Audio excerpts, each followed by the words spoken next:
IPCT, instalații SRL și algoritm SRL au colaborat pentru realizarea aplicației software All Energy, aplicație utilă în calculul performanței energetice a unei clădiri, conform cu metodologia de calcul a performanței energetice a clădirilor MC 001 pe 123 2006. Datele furnizate de către aplicație pot fi utilizate de către auditorii energetici în completarea certificatului de performanță energetică, ce este un document tehnic.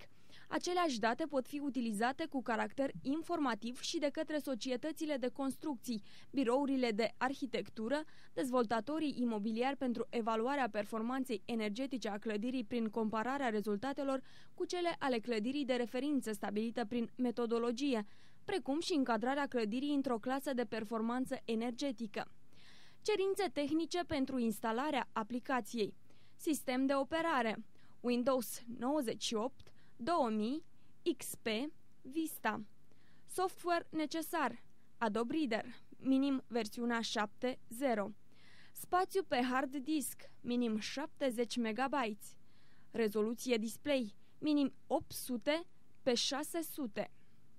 La deschiderea aplicației apare o fereastră cadru care conține meniul principal, bara de butoane rapide și în care se încarcă restul de ferestre ale aplicației. Fereastra cadru a aplicației conține meniul principal structurat pe proiecte, module, rapoarte și documentație. Meniul proiecte este alcătuit din următoarele submeniuri. Proiect nou. Pentru crearea unui proiect nou, orice proiect începe prin setarea proiect nou în submeniul proiecte. Proiectul poate fi salvat fie în calea destinată aplicației, fie în subdirectorul creat de noi cu numele proiectului respectiv. Șterge proiect, pentru ștergerea proiectului selectat din lista de proiecte. Salvare proiecte, pentru salvarea listei de proiecte în fișierul proiecte format XML. Salvarea detalii proiect, submeniu activ doar în fereastra de detalii proiect, util pentru salvarea detaliilor unui proiect la locația precizată în cale proiect din zona detalii proiect a ferestrei principale. Import proiect oferă posibilitatea importării detaliilor unui proiect dintr-un fișier în format XML. Proiectul astfel importat va deveni vizibil în lista de proiecte. Export proiect oferă posibilitatea exportării detaliilor unui proiect selectat în format XML. Alături de opțiunea de import proiect se creează un mecanism de portabilitate al informațiilor. Ieșire. Părăsirea aplicației.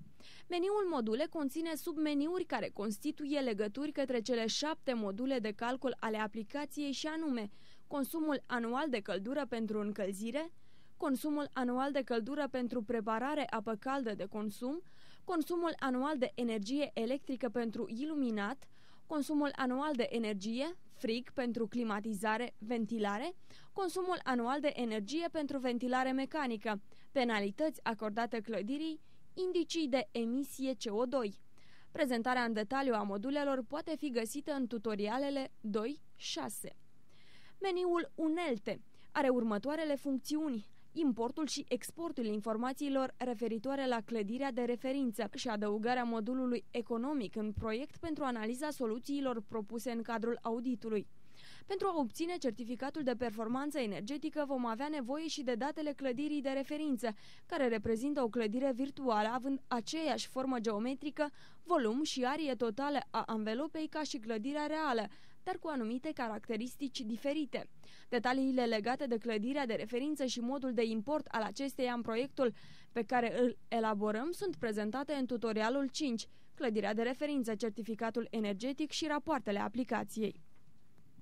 Funcția de adăugare a modulului economic este activă doar după deschiderea proiectului. Se poate intra în orice modul. Meniul rapoarte se accesează după ce s-au introdus toate informațiile necesare certificării clădirii și din acest meniu se poate lista certificatul de performanță energetică, raportul de rezultate, anexa certificatului energetic.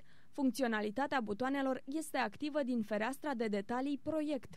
Meniul documentație cuprinde manualul de utilizare, despre o fereastră cu informații generale legate de aplicația All Energy, site internet, legătura către site-ul pe care este postată aplicația http://www.algoritm.ro.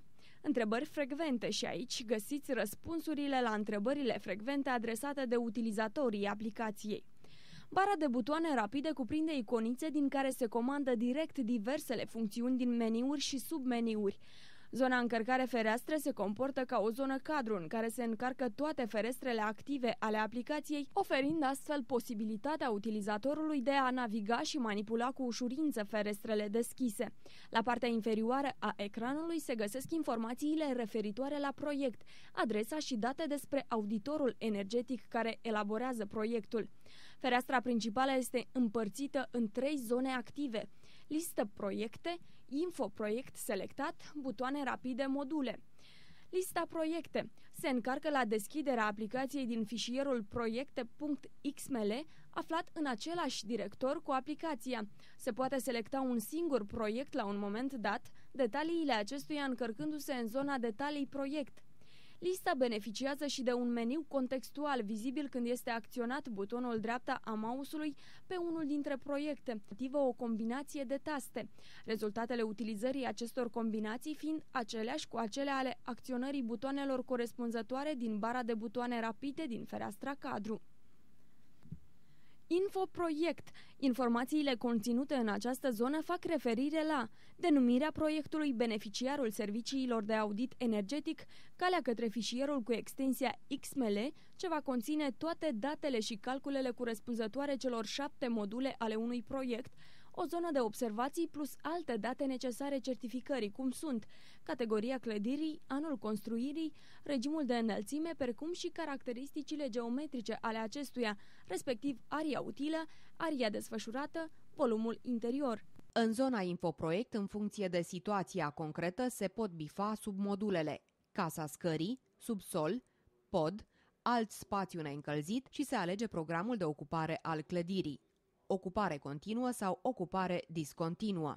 Toate aceste date sunt vizibile în tabloul Info-proiect, pe lângă aceasta mai existând încă 3 tablouri.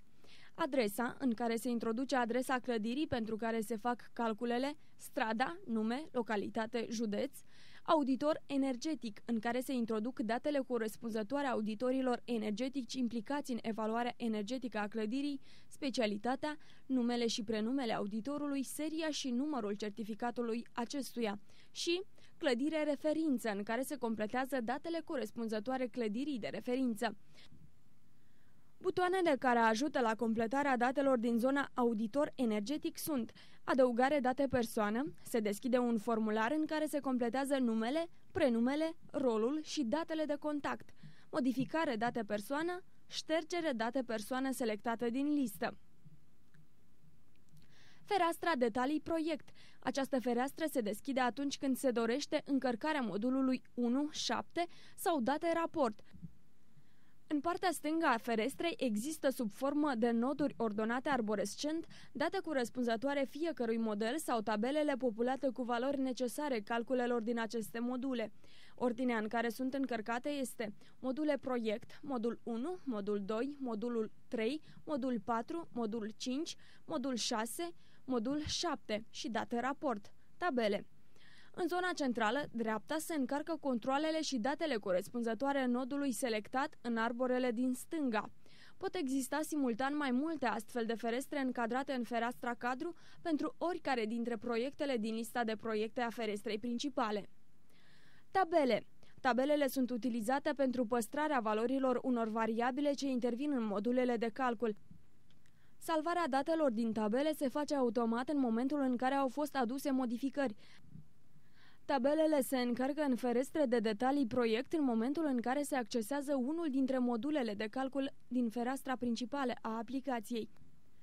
Modul de lucru cu tabele. Navigarea în tabele este facilă, nodurile fiind dispuse în arborele de vizualizare din dreapta ferestrei în relația tată-fiu. În dreptul unui nod pot exista următoarele 2 butoane: pentru extinderea informațiilor, adică vizualizarea nodurilor fiu, pentru restrângerea informațiilor.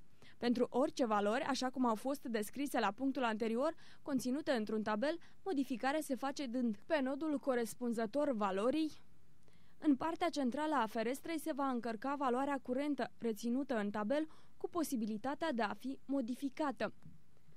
Unele tabele au și un meniu contextual, accesibil prin click dreapta pe unul dintre nodurile din arborele corespunzător tabelelor. Opțiunile oferite sunt: modifică. Se poate modifica textul nodului selectat. Această opțiune se poate executa și cu ajutorul butonului Modifică din zona de afișare a ferestrei. Înserează. Se poate adăuga un nod nou. Ca exemplu, vom utiliza tabelul Conductivitate termică material. Făcând click pe butonul din dreapta al mouse-ului, apare opțiunea Înserează, cu care se trece noul material și conductivitatea termică lambda a acestuia.